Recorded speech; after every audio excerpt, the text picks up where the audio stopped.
Hello friends, welcome back to the new video guys. In this video guys, I am going to show you guys Bluetooth setting in your Infinix phone.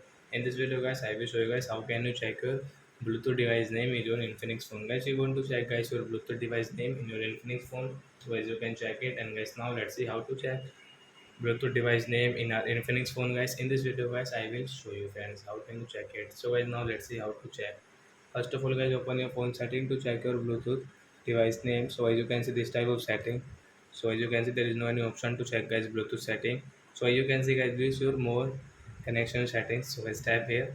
Then guys you can see your fourth one is Bluetooth settings. So guys again tap here.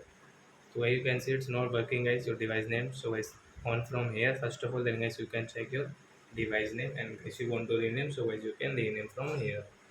So I hope friends you have understood how to check Bluetooth device name in our Infinix phone. So that's it guys. Thanks for watching. So guys now we will meet on guys next video guys with new topic guys. Before going guys please go and like my video, subscribe my channel. Bye bye friends.